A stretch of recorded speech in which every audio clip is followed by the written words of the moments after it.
Welcome to the Ricky Matthews Show from the Citizens Bank studio. Appreciate you joining us as we continue to celebrate the men and women who are working really hard in the trenches to make Mississippi such a great place to live, work, and play. Hey, listen, for regular listeners, you know this about me. One of the things I think that made me a better publisher was the fact that I've always prided myself as having sort of an independent voice. I've always felt like independence was really important to me. I wasn't necessarily a joiner. I was someone who didn't mind taking risk. I was always the guy that was going to, if you needed a project to be led, you can count on me. I'm going to go give it everything I've got. I've enjoyed doing this story because this show, because we've had the opportunity to meet a lot of people who are entrepreneurial, who are working in the community, who run businesses all across the coast of Mississippi, all across Mississippi, who are, great personalities, and one of the great things I love about people with these wonderful sort of larger than life personalities is they all sort of share the same independent quality. They're going to be who they are. I ran across something the other day and I thought it applied really well to the guests that we're going to have here in just a second. And I don't know who said this, but, any of us could say it because at the end of the day, it's something I think we would all sort of want to aspire toward. And here's what it said. Don't chase people. Be an example. Attract them. Work hard and be yourself. The people who belong in your life will come and find you and stay. Just do your thing. Just do your thing. I love that. We spend a lot of our time trying to be what other people want us to be. And in some cases, you can't avoid that because you work in a company that has certain expectations. But I think we should all aspire. Here we are at the beginning of the year, still talking a lot about setting goals that are about being the best you can be, the best version of yourself. I think that's really, really important. Well, my next guest today, someone I really look forward to getting to know better, Gary Smith. He started the Gary Smith Medicare Agency. Someone who I've been hearing his commercials on SuperTalk, and finally I sent producer Cammie Martin a note and said, I want to have Gary on my show. I want to get to know him better because he has this incredible thing that he puts the care in Medicare, and this is not a commercial for Gary. It's just that's what his brand promise is. I wanted to know more about who he is and where he comes from. So without any further ado, let me invite Gary Smith to the Ricky Matthews Show. How you doing, my friend? I'm doing good, and I cannot thank you enough for having me on this morning. Well, listen, you heard what I read just a few minutes ago. Just do your thing. The people who belong in your life will come and find you and stay. But that's who you are, isn't it? It is. And when I was listening, I'm like, I don't know who wrote that up, and I've actually never heard that before. But yeah, you are exactly right. For most of us out here who finally find who we are, how many of us know who we are when we're in high school going right into college? Probably less than 10%. And so, yeah, I spent a long time trying to find my path in life. And luckily, I didn't deny it, I guess is a good way to put it, because I could have very easily, ignored it. Yeah. And not wound up where I am today in a position where I actually love what I do. And that's I love helping people. And again, why I want to go back to nursing school, and it's one that's, I like this. And then, tragedy of Hurricane Katrina ruins that dream, but along comes another dream. Gary, the way I look at it is life really is a series of forks in the road. I mean, we all face them. Now, some people face those forks in the road and they collapse, sadly. Yeah. Some face the fork in the road and they choose the path of least resistance. But some say when they get to that fork, I'm going to try something different. Hey, listen, it goes back beyond just when you were in William Carey during nursing school. But for Hurricane Katrina to hit while you were in nursing school, to sort of wipe out your school, that was a huge fork in the road. I mean, you could have waited and re-enrolled and moved on with it once they got everything moving in the right direction sometime later.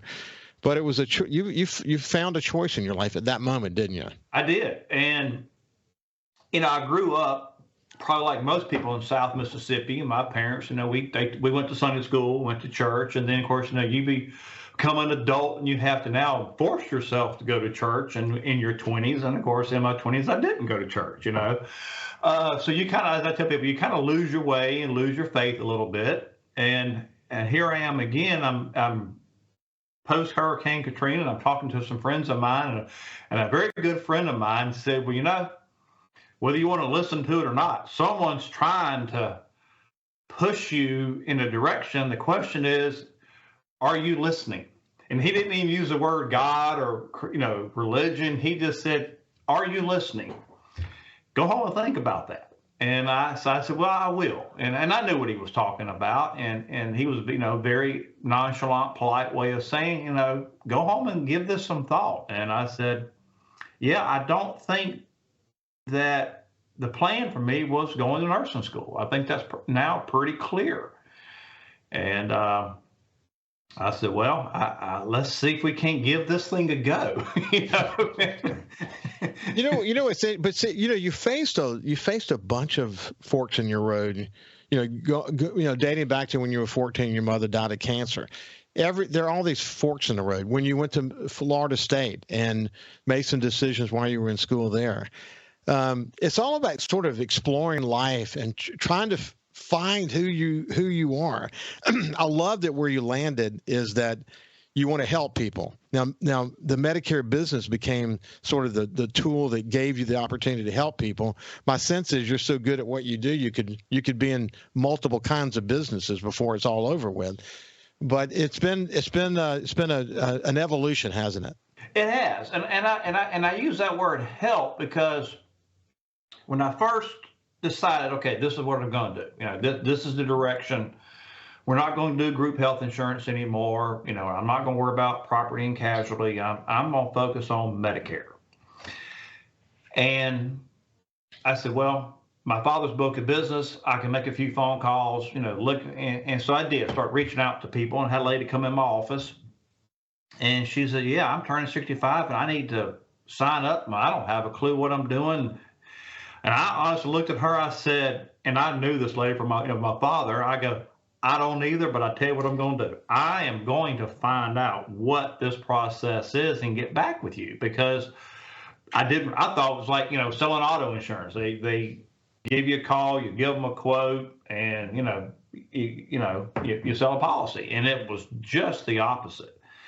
And after that, I started having people, they get up and they hug you and say thank you. They would walk across the street to Anderson's Bakery and buy stuff. And it really hit me probably about a year later when I'm helping a lady in a very dire situation. I mean, she's crying. And she said, I can't tell you how many people I've called trying to help me, and no one would even talk to me. And first thing you said was, come to my office, we'll figure this out, and we'll get the problem resolved. And I knew at that point I was in the right place. I knew. I said, because what other business can you be in? No one's going to hug you selling car insurance, right? No one's going to hug you if in most situations, just not going to have that response. And I knew at that point I said, I'm going to like this. This is where I need to be. Again, a really substantial fork in the road, because your dad was in the insurance business. It might have been easy for you just to go down that road.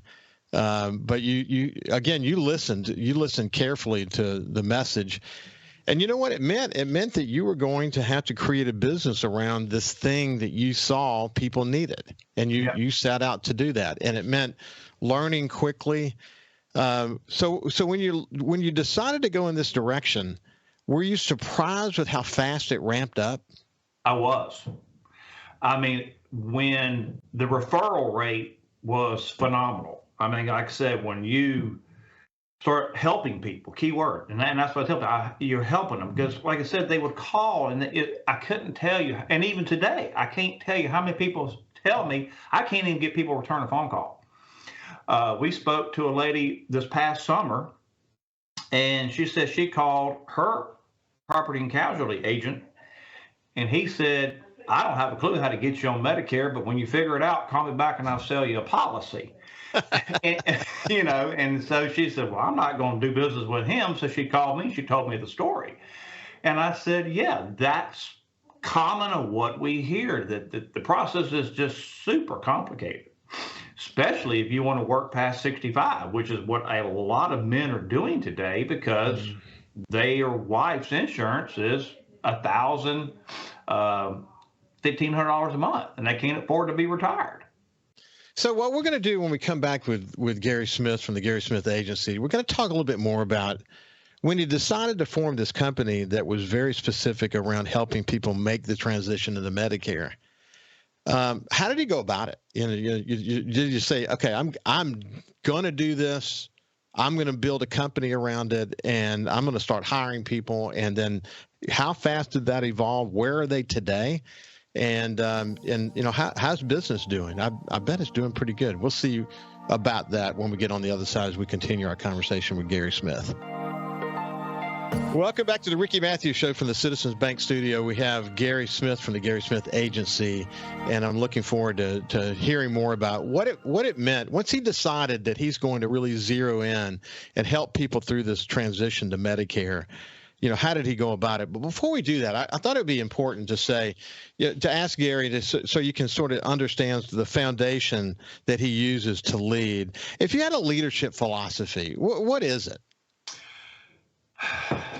I guess you could say my biggest thing when it comes to a selling leadership is I've always taken the approach, help people versus selling people. And then my second philosophy on business is to wake up every single day and try to do better. Try to be better at what you do. Don't be scared to fail. And that's one thing I'm not, and my staff will tell you in a second, I don't dwell. If I make a mistake and I make a bad decision, I don't dwell on it. I course correct and move on, because a bad decision costs people money, which means money costs me money. And I don't have time. Major corporations, I think they dwell too much because it's nobody's particular dollars coming out of their pocket. But if I make a mistake, which I've made many, I'm not going to sit here and tell you I haven't, but it costs me money, and then that costs us time and slows down your path. It's a huge disruption. So you have to make a quick course correction. So I'm always focused on what can we do in this office every single day to improve. And the key, I'll tell people, listen. Open your ears and listen to what your customers are telling you. Listen to what, they will tell you the problems, and just be cognitive of, don't be scared. Because a lot of our policies and procedures have come from mistakes and issues that have rose. And you go, okay, do you ignore it or do you fix it and move on? Yeah. So what in the business that I used to be in, what I would say is that when you pay attention to customers and you listen to them and you form your business around solving their problems, you're creating significant institutional knowledge, not only within yourself, but within your employees. The problem with when someone calls that 800 number, or when they call an insurance company that claims to be able to help them, they don't necessarily have the institutional knowledge there to help people. They claim they do, but they don't. And what you did in a sea of giants, you found a niche that enables a local agency to find success by helping people solve problems. I think the other point that you made you made in one of the documents you sent to us is that you're not trying to help people make the decisions for them. I mean, you're not trying to make the decisions for the people who you do business with. You're trying to give them the information they need so they can make the best decision for themselves. And I think sometimes we lose sight of that as well. It means you got to hang in there with your customers and listen. Might take a little bit longer, but at the end of the day, you're going to make them successful. And then by making them successful, they're going to tell their friend and their friend's friend, and people are turning 65 every day, and it will grow from that, won't it? It will. And I can use a perfect example. About 4 years ago, had a client come in from Ingalls, husband and wife, and they wanted a Medicare Advantage plan. So we're sitting there, we're talking to them. I said, not a problem. So if somebody knows what they want, I typically would just say, okay, let's move forward. And that's when I made a course correction, because I realized at that point in time I needed after that conversation, I said, I still need to educate my clients on all of their options, and because things change. So as we're sitting there talking to them, she mentions, well, we bought us a Bluebird, and we're going to be traveling. And my uncle had a Bluebird, and that's not a $40,000 motorhome. That's a very hefty, very expensive motorhome. I said, really? I said, did y'all get it new or used? She said, oh, we bought it brand new. I said, well, where are you headed? She said, well, our first trip's going to be Arizona. I said, okay.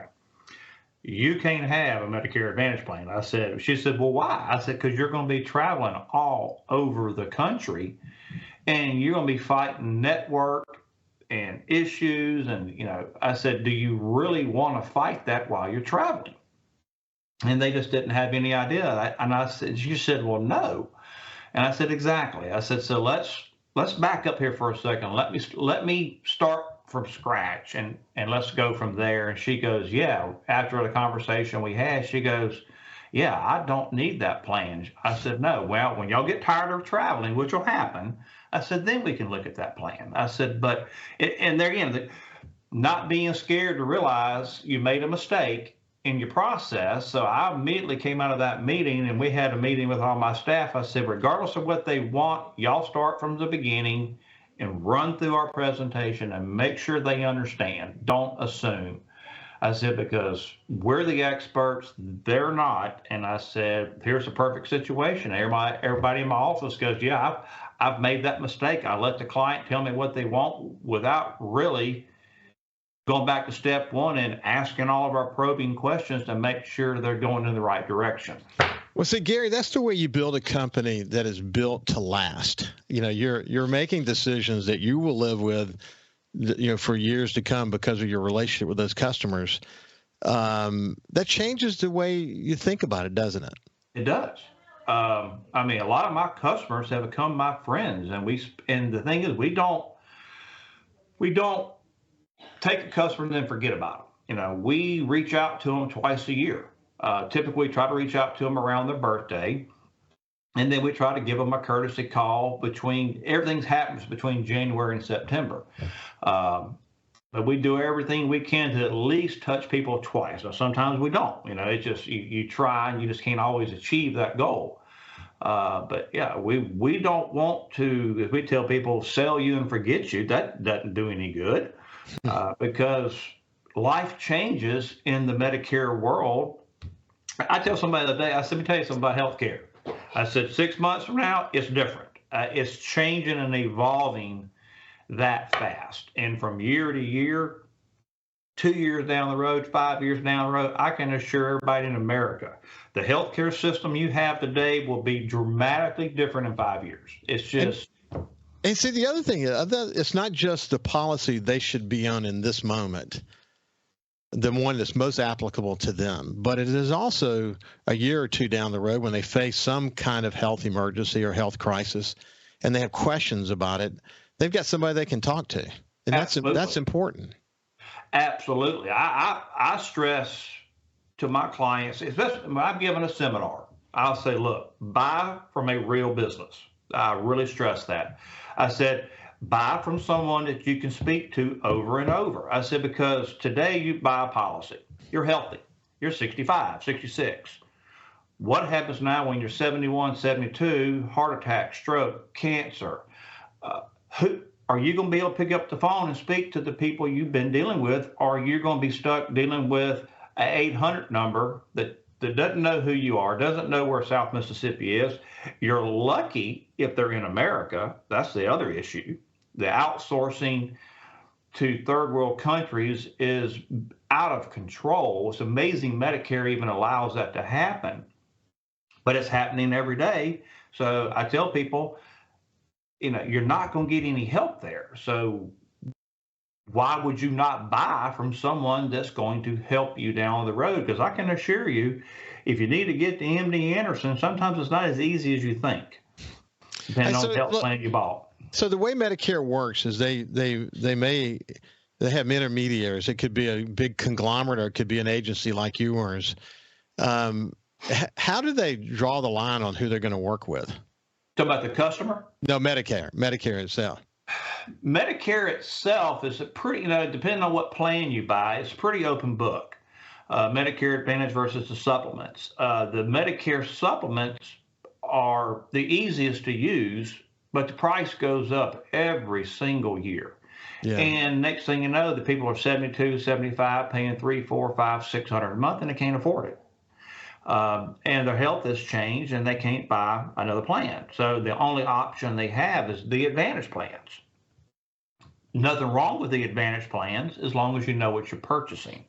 I explain it to everybody like a truck and a car. If you go to the car dealership to buy a truck and you don't know what a truck is, you've never seen a truck, and the man talks you into a car, you get home and your wife goes, well, I told you to buy a truck. You're not going to be happy, right? I mean, but you don't know enough to make that decision. So as I tell everybody on the Advantage plans, the easiest way to understand them is think about the group health insurance you had when you were working for 30 years. You had a network of doctors and hospitals. You go in there and you pay a copay. And like your group health insurance, you really have no control over the changes the company makes from year to year, right? Well, it's the same way with Advantage plans. You don't have any control. It renews, and you have to either say, yes, I want it, or no, I don't. The beauty of the Advantage plans is that they are a lot less expensive, but you are dealing with a network. And then those networks can be difficult to work with. As I can tell everybody, is MD Anderson in your network? In most situations, it's not. Can you go to New Orleans? Can you go to Mobile? Well, listen, we're coming to the end of our time together, but listen, we're going to have you back. We'll have you back, and I want to talk specifically about Medicare plans, because there are a lot of people who listen to this show that are getting close to retirement. Right. And I think it'd be good for you and me just to kind of dive in a little bit and talk about what we've both learned. Me as someone who went on Medicare about a year or so ago, and you, someone who's an intermediary between Medicare and the customer. It would be an interesting conversation that I think a lot of people will pay attention to. So congratulations on your success, my friend. Yes, sir. Thank you so much for your time, and good luck. Yeah, you bet. Hey, listen, when we come back, we'll have my friend Gerald Blessey.